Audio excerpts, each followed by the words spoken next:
dit, le soir, on amena auprès de Jésus plusieurs démoniaques.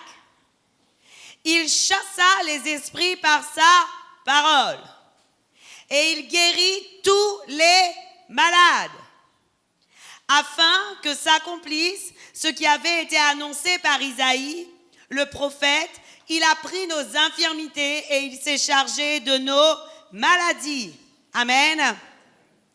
J'aimerais que tu relises le verset 16 avec moi. La Bible dit, le soir, on amena auprès de Jésus plusieurs démoniaques. Il chassa les esprits par sa parole et il guérit tous les malades. Dis tous les malades. Tout.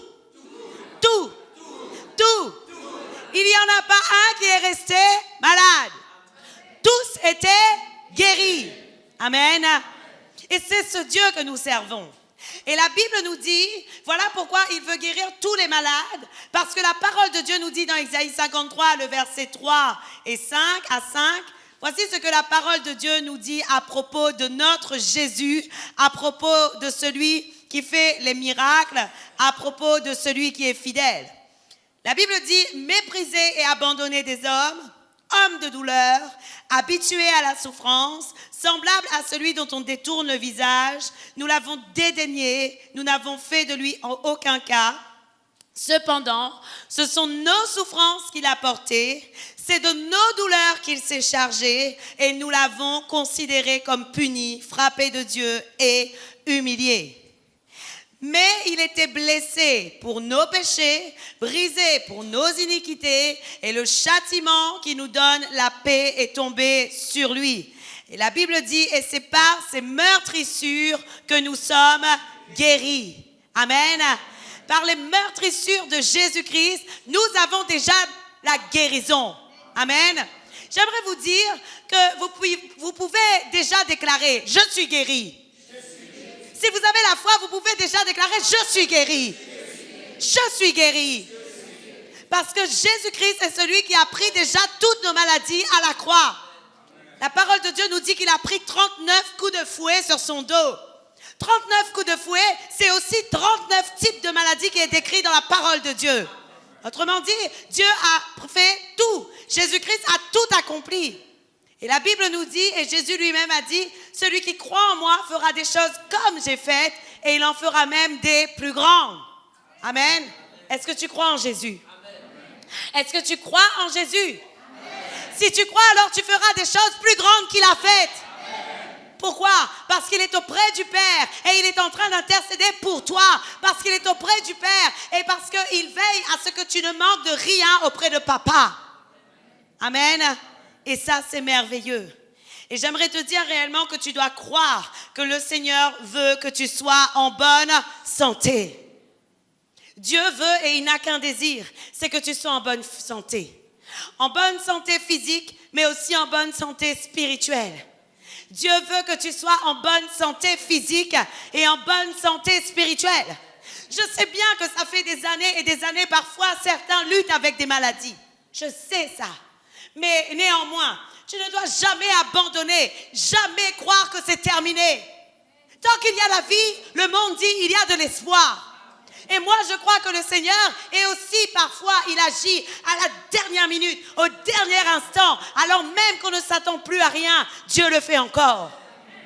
Il est celui qui agit. Il est celui qui est merveilleux. Il est celui qui veut réellement que tu sois en bonne santé. Gloire à Dieu. D'ailleurs, j'aimerais vous dire, Église, que Dieu dit dans Deutéronome 7, le verset 15, Dieu dit, l'Éternel éloignera de toi toute maladie. Il ne t'enverra aucune de ces mauvaises maladies d'Égypte qui te sont connues, mais il en frappera tous ceux qui te haïssent. J'aimerais vous dire, Église, que Dieu ne veut pas que tu restes dans la maladie. Mais la Bible dit, l'Éternel éloignera de toi toute maladie. Vous savez, Église, souvent nous avons tendance à considérer la maladie comme un géant. Surtout lorsque les hommes disent « Oh, c'est un cancer, oh, c'est un sida ». Comme si on a appris dans notre mentalité, dans notre manière de voir, dans notre manière de comprendre, que ce sont des maladies incurables. Et qu'est-ce qu'on fait? On continue à considérer ces maladies comme incurables. Mais on ne devrait plus le faire. On devrait considérer ces maladies comme vaincues. Parce que Jésus a déjà tout accompli, vrai ou faux? Alors il faut déprogrammer ce qu'on a appris et commencer à prendre le disque dur de Dieu. Et dans le disque dur de Dieu, il est dit qu'il a tout accompli. Il a déjà tout fait. Dans la parole de Dieu, il est écrit qu'il éloignera de toi toute maladie. Et j'ai quelque chose à te dire. La maladie est en Égypte. Si toi tu es en Israël, si toi tu es en dehors de l'Égypte, tu ne peux plus rester et demeurer malade. La Bible le dit d'ailleurs. Lorsqu'on regarde la parole de Dieu, Dieu dit dans Deutéronome 7 qu'on vient de lire, « Il ne t'enverra aucune de ces mauvaises maladies d'Égypte qui te sont connues. » Selon la parole de Dieu, nous savons que l'Égypte représente notre ancienne vie. L'Égypte représente notre passé. L'Égypte représente tout ce qui nous éloigne de l'Éternel. Tout. L'Égypte représente la vie dans le monde. Mais si tu as décidé de faire demi-tour et si tu as décidé de donner ta vie totalement à Jésus-Christ, cette maladie n'a plus le droit et l'autorité sur toi. Elle peut te faire croire, le diable veut te faire croire que cette maladie a encore le droit sur toi. Mais si tu appartiens à l'Éternel, je t'assure, lutte contre cette maladie parce que c'est elle qui déguerpira. C'est elle qui partira. Ce n'est pas toi qui partiras, c'est elle qui partira. Je vous ai déjà fait plusieurs témoignages, plusieurs fois, et je vais vous dire vraiment que c'est très important. Vous savez, 365 jours de l'année, je dois être debout. Et souvent, je vais au travail, je viens prêcher, je vais au travail, je viens prêcher, je vais faire des visites, et je fais. Et je dis à Dieu, Seigneur, je n'ai pas le droit d'être malade. Mais il y a des moments où la maladie, elle cherche à me toucher. Comme par exemple une fois où la famille avait eu la gastro. Et moi j'étais là et je commençais à sentir mon ventre, à sentir mon corps, à sentir mon état. Et je disais, Seigneur, non, il y a culte tout à l'heure. Il était 5h, 6h du matin. Je dis, Seigneur, il y a culte tout à l'heure. Comment je vais faire pour louer, glorifier ton nom si je suis malade? Et je disais à mon mari, peut-être que je crois que pour la première fois de ma vie, je ne ferai pas le culte. Et ensuite, je me suis repris en moi-même. Et j'ai dit, non, toi, maladie, tu sortiras parce que je dois aller louer et glorifier le Seigneur.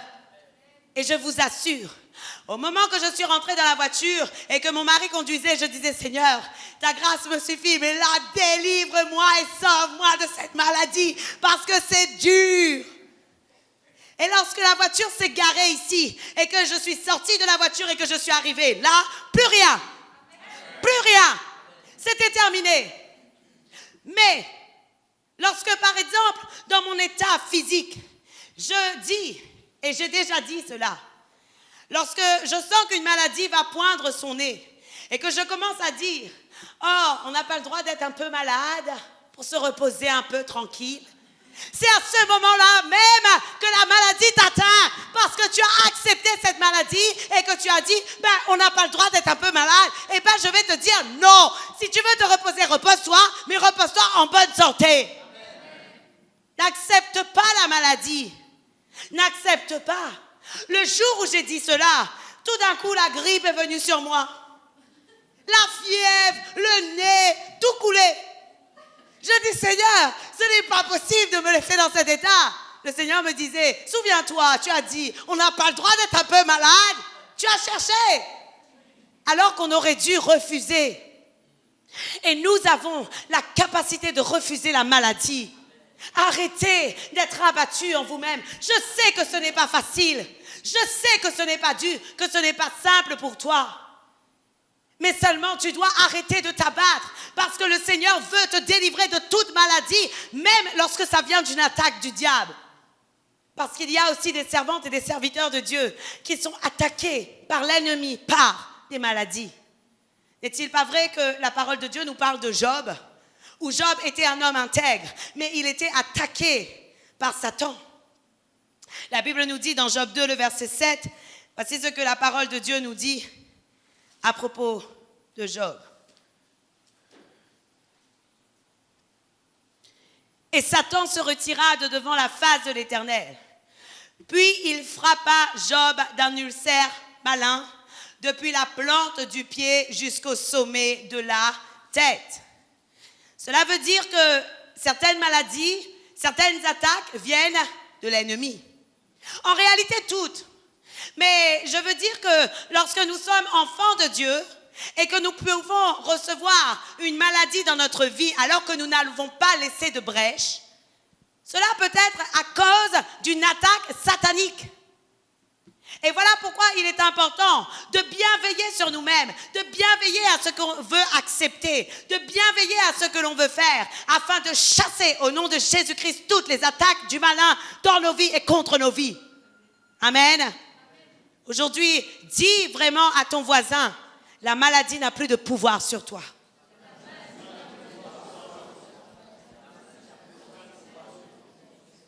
La maladie n'a plus de pouvoir sur toi. La maladie n'a plus de pouvoir sur toi. Amen. Et bien plus, Jésus-Christ nous a donné le pouvoir sur toutes les maladies. La Bible dit dans Luc 9, le verset 1er, la Bible dit, Jésus ayant assemblé les 12, leur donna force et pouvoir sur tous les démons, avec la puissance de guérir les... Et on a eu pouvoir sur quoi encore? Force et pouvoir sur tous les démons. Nous avons eu force et pouvoir sur tous les démons et nous avons la puissance de guérir toutes les maladies. On pourrait se dire, cette parole était pour les 12. Parce que la Bible dit que Jésus a assemblé les 12 et il leur donna force et pouvoir. Mais tout d'un coup, on se rend compte que ce n'était pas que pour les 12 cette parole. Pourquoi? Parce qu'il y a eu un homme qui s'appelait Paul. Et que ce Paul ne faisait pas partie des 12. Et pourtant, Paul, dans Actes des Apôtres, avait la possibilité de guérir toutes les maladies. Et il avait la possibilité de chasser les démons. Autrement dit, Paul témoignait par sa vie que nous aurions eu aussi la manifestation de la puissance de Dieu parce qu'il n'était pas directement dans les 12 à côté de Jésus. Ce qui veut dire que nous-mêmes, nous avons aussi cette capacité. Et d'ailleurs, lorsque l'apôtre Paul voyait des personnes qui étaient malades, il faisait d'abord quelque chose. Et voilà pourquoi je vous prêche la parole. Il prêchait la parole d'abord. Et vous savez pourquoi il prêchait la parole? Parce qu'il faut que votre foi soit ouverte. Il faut que vous puissiez avoir la foi pour pouvoir être guéri. La Bible dit dans Acte 14, le verset 6 à 10.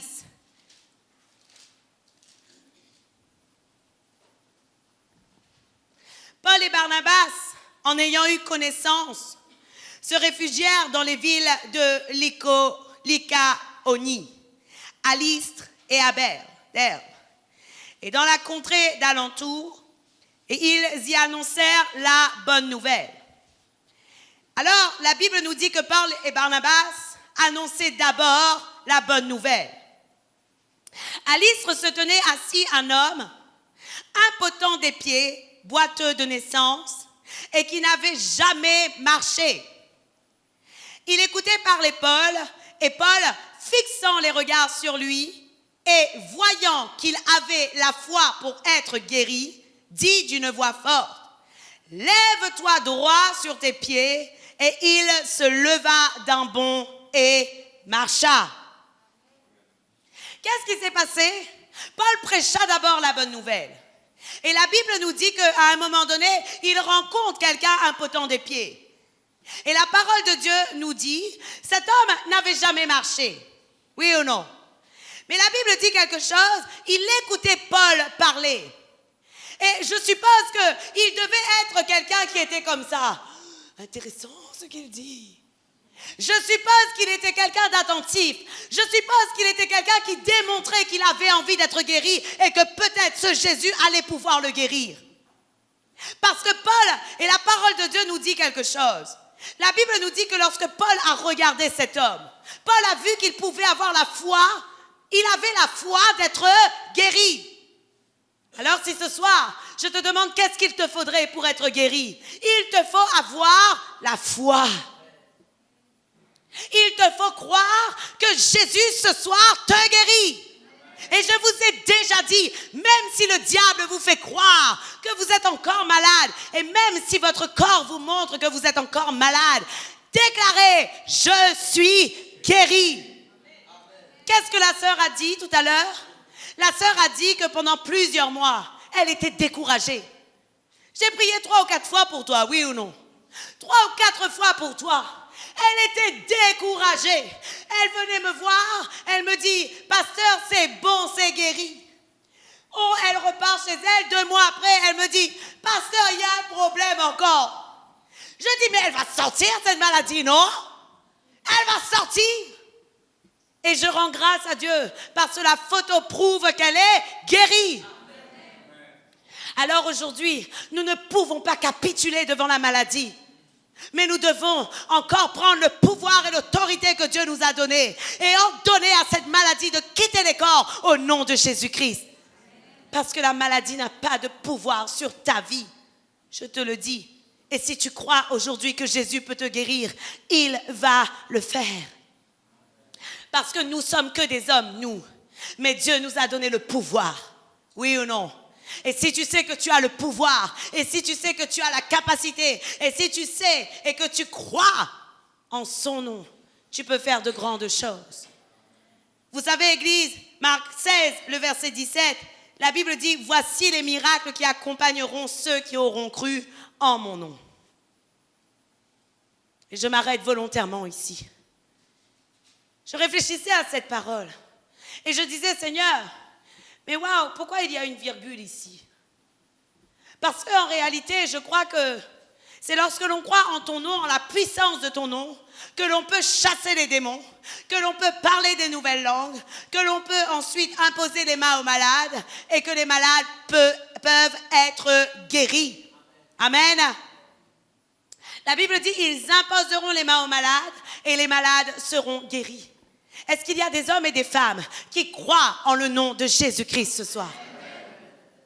Moi, je crois dans le nom de Jésus. Alors, lorsque nous prions pour les gens, lorsque nous prions pour le peuple de Dieu, nous ne prions pas en notre nom. Notre nom est bien faible. Mais celui qui parle en ta faveur s'appelle Jésus-Christ. C'est le nom de Jésus qui parle pour toi. C'est Jésus qui parle pour toi. Car la parole de Dieu nous dit qu'il a le nom au-dessus de tout autre nom. Afin qu'au nom de Jésus-Christ, tout genou fléchisse et que toute langue confesse Jésus-Christ est Seigneur. Amen. Alors aujourd'hui, je crois, Église, que si nous avons la foi et si nous croyons réellement que nous avons la possibilité d'être guéris, nous serons guéris. Pensez-vous qu'il y a des moments où nous n'avons pas envie de chanceler? Bien sûr que si. Il y a des moments où nous avons envie d'abandonner. Il y a des moments où nous avons envie de chanceler. Mais grâce soit rendue à Dieu. Vous avez vos frères, vous avez vos sœurs qui vous permettent et qui vous encouragent à continuer à aller de gloire en gloire et de victoire en victoire. Amen. C'est pour ça que nous formons une communauté de saints. Parce que lorsque nous sommes faibles, il y a quelqu'un pour nous supporter. Parce que lorsque nous n'en pouvons plus, il y a quelqu'un pour prier avec nous. Et nous savons que la prière de 2 personnes réunies au nom de Jésus-Christ a une puissance, a une grande efficacité. Et la prière fervente du juste a une grande efficacité. C'est ce que la parole de Dieu nous dit. La Bible dit car la prière fervente du juste a une grande efficacité. Mais il y a besoin d'un ingrédient. Celui qui prie doit avoir la foi et celui qui reçoit doit avoir la foi. Malheureusement, souvent, quelqu'un prie pour une personne et dit « Seigneur, et s'il ne marche pas ?» Tu es déjà en train de ne plus avoir la foi. Oui ou non? Parce que lorsque tu dis à Dieu « Seigneur, et s'il ne marche pas ?» Tu es déjà en train de douter. Oui ou non? Mais lorsque tu pries et que tu sais pertinemment et que tu rends déjà grâce à Dieu pour la guérison, alors moi je crois réellement que le Seigneur manifeste sa puissance et que le Seigneur guérit celui qui reçoit la prière lorsque lui-même croit. Amen.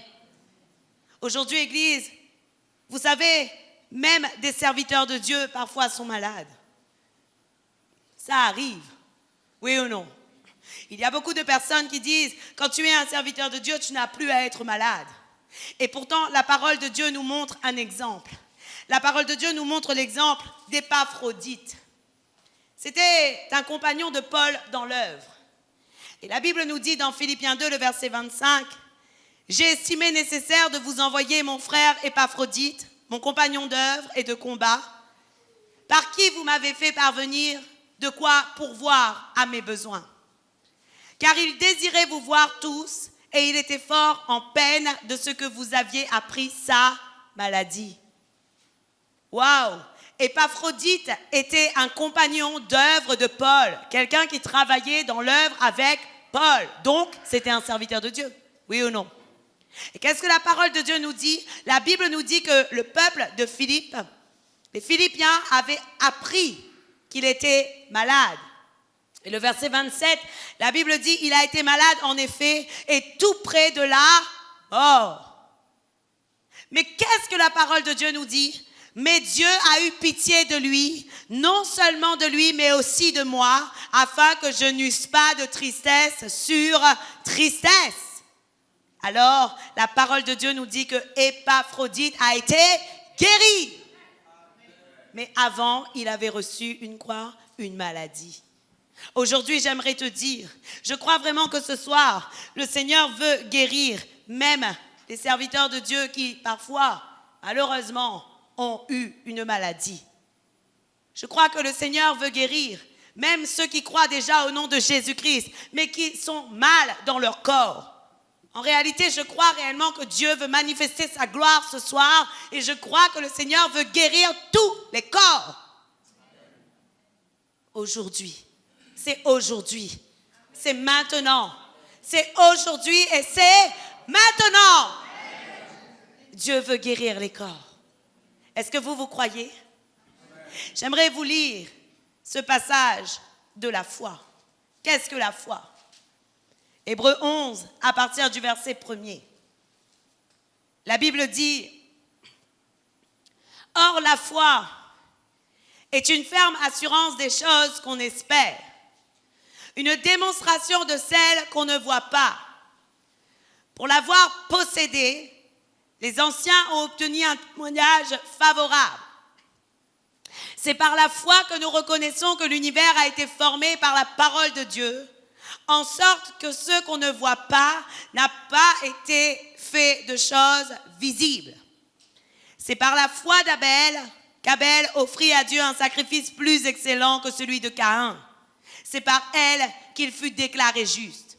Dieu approuvant ses offrandes, et c'est par elle qu'il parle encore, quoique mort. C'est par la foi qu'Enoch fut enlevé, pour qu'il ne voie point la mort, et il ne parut plus parce que Dieu l'avait enlevé. Car avant son enlèvement, il avait reçu le témoignage qu'il était agréable à Dieu. Et qu'est-ce que la Bible dit dans le verset 6? Or, sans la foi, il est impossible de lui être agréable. Car il faut que celui qui s'approche de Dieu croit que Dieu existe et qu'il est le rémunérateur de ceux qui le cherchent. Amen. Avez-vous un rémunérateur ce soir? Moi, oui. Il s'appelle l'Éternel. Et parce que moi, je cherche la guérison, alors il me donnera la guérison. Je ne cherche pas la guérison pour moi, je ne suis pas malade. Je suis en bonne santé, gloire à Dieu. Merci Seigneur de préserver ma santé. Mais je cherche la guérison pour vous et je crois qu'il est le rémunérateur de celui qui le cherche. Parce que je vais vous dire quelque chose. Si vous êtes malade, comment allez-vous faire pour avancer dans toutes les activités que Dieu a pour vous? C'est impossible. C'est impossible. Et vous devez être en bonne santé physique et spirituelle afin de bien courir vite la course. Et c'est ma prière ce soir. Que tous ceux qui sont ici reçoivent leur guérison dans le nom puissant de Jésus-Christ. Et qu'aucune maladie ne reste et ne demeure dans leur vie. Nous allons ce soir lier les hommes forts. Parce que Jésus a dit, personne ne peut entrer dans une maison s'il ne lie pas d'abord l'homme fort. Alors nous allons lier d'abord l'homme fort. Et ensuite, nous allons les tailler en pièces au nom puissant de Jésus-Christ. Et nous allons les ordonner de quitter les corps. Que les esprits impurs qui règnent quitte les corps afin que l'Esprit de Dieu prenne la place et que la guérison se fasse dans vos corps au nom puissant de Jésus-Christ. Amen. Gloire à Dieu.